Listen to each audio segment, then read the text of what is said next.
What is random? Well, random is what breathes life into code.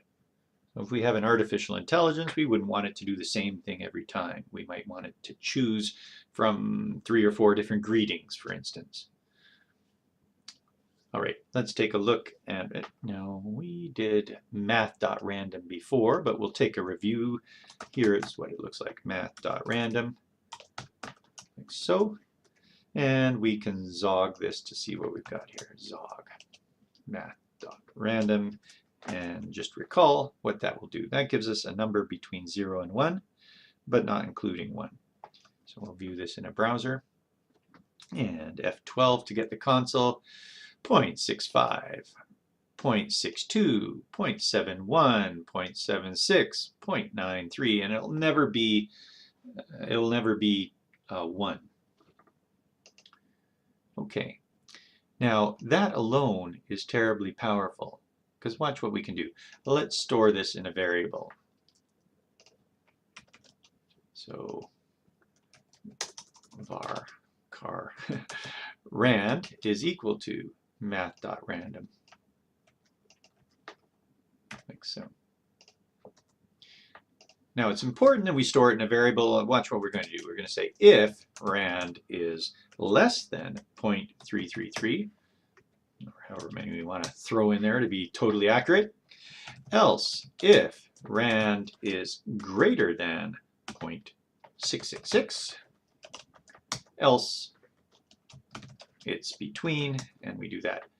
What this does is it gives us one of 3 options chosen. So if we put a different shape underneath the box and we click on the box and reveal the shape, hey, a third of the time it's going to be that picture that we put under the box. A third of the time it will be this, and a third of the time it will be that. So with this simple random number here, we have odds, and we can change things. We can make games. You got it? Now, the reason we put it in a variable is if we did something a little silly like this. If we said if math.random is less than 0.33, we do that. Else, if math.random is greater than 0.66, that's a different, we're rolling a different number each time, and that would affect our odds poorly. So we want to make sure that we're using the same rand here and here. Okay, let's comment that out and check out some other things. Now, if we wanted a random number between 0 and 10, for instance, sometimes when we think of it, we think kind of like, hey, I put a finger behind my back. Which finger did you? We always say, hey, give me a random number between 1 and 10. So we could try and make that. Should we try and make a random number between 1 and 10? And let's do that. So we'll zog rand. And we need to now multiply this by 10. So we're multiplying rand by 10, and let's just see what we get when we zog this. We're getting 2.5, 6.2, so really we just shifted the decimal there. But we don't usually want all these numbers on the end, so what we can do is math.floor that value. So if we math.floor it, it takes the decimals off, and we'll get a number between 0, including 0, up to 9 and including 9, but we'll never get 10. Because remember, rand is between 0 and 1, but not including 1. If we multiply that by 10, the biggest number we get is 9.99999, and when we floor that to take the decimals off, we would get 9. So this gives us a random number between 0 and 9 inclusive, okay, with the decimals off. Shall we take a look? Save that, refresh. 5, refresh 2, refresh 5, refresh 1, refresh 6, refresh 8, 9, there's 9, that's the highest, there's 0, okay, and we would have to refresh forever to see 10. No, we wouldn't even see it.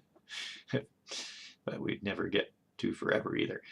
All right, so math.flooring that works. Now math.round does not work. Just be careful. Math.round, anything 9.5 and above would round to 10.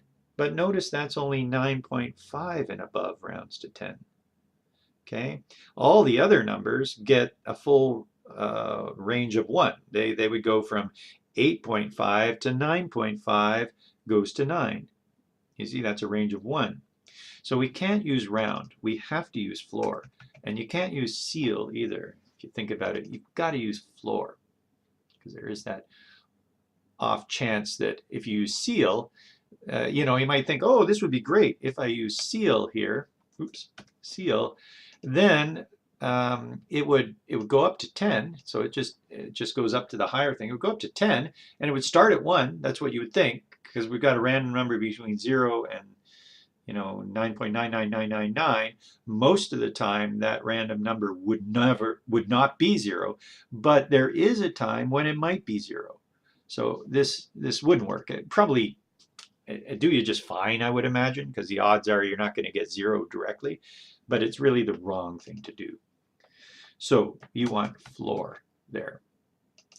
And then if we want it from 1 to 10, it's simple. You know, that's from 0 to 9. We just add 1 to it. So now we've got a random number between 1 and 10 inclusive. And we save that, and we refresh. And, well, whatever. That's the deal. Okay. Now you might want some other range, like how about between 5 and 10 inclusive? Well, then you would go 5 plus this number, but not times 10. There would be only 5 things there. And I think you'd do the plus 1 still. But here we are starting to look at math. Oh, maybe we wouldn't do the plus 1 because look, I guess you would have to do 4 at that time. We're getting into math, and so at this point it's sort of like, hey, let's not do that. Let's just do zim.rand 5, 10. That's exactly what that does, and it's just so much easier. So we do have a zimrand function that will give you a range. And so we save that. Do we zog it? No. And there it is, and we save and refresh. Can do it. Where did refresh go? Refresh, please. Refresh. 9, 8, 7, 7, 9, 9, 6, 6, 6, 5. So there's 5 to, oh, there's 10. Okay. So nice, huh? Now zim.rand has a bunch of features that you can use. You can say, hey, please give me the integers. So you saw that that was rounding, but if you want, or that is integers, sorry, integers by default is true. But if you set this last parameter to false, it now gives you decimals back as well. So we refresh here, 6.8, blah, blah, blah. Now that will go up to 10, but not including 10. So it adjusts it slightly. That's a random number with decimals. 5, it could be 5, but it will never quite get to 10. You can also just pass it one number. So if we say zim.rand 5, that's 0 to 5 inclusive. Okay, that's zimrand. Now one thing we should take a look at is how to get something random from an array, because that's quite often something we want to do. Say we had a bunch of colors, we could say var colors is equal to an array of colors, red,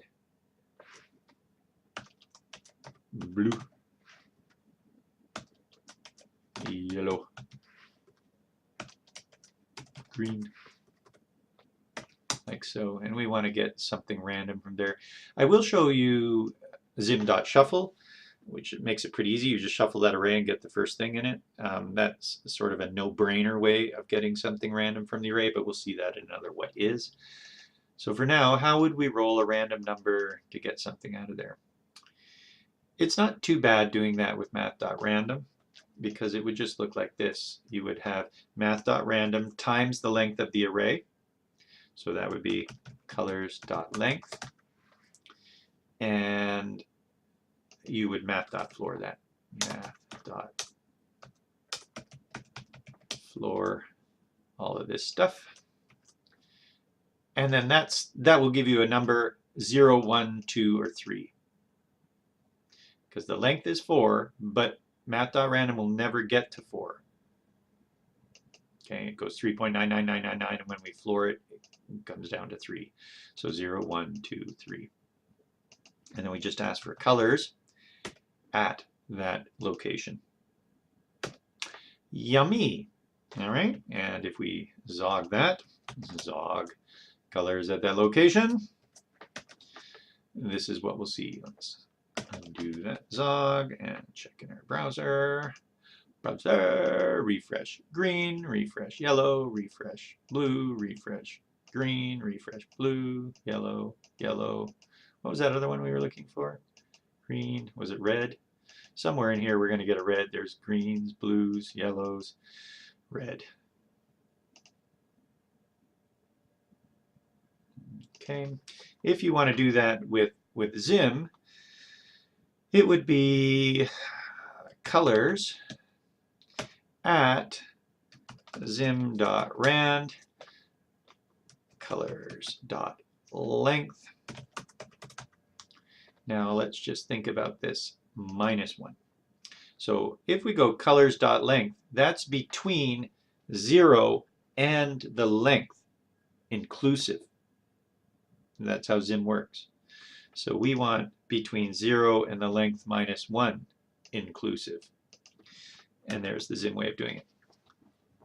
Okay, it's kind of too bad. You know, in terms of accessing an array, it would have been nice if we could just say, hey, zim.rand colors.length. But that would be inclusive to the length. And so we need to remember -1 because the length is 1 bigger than the index. And like I said, we're going to see another way to get something random from an array in, I think it's the next what is.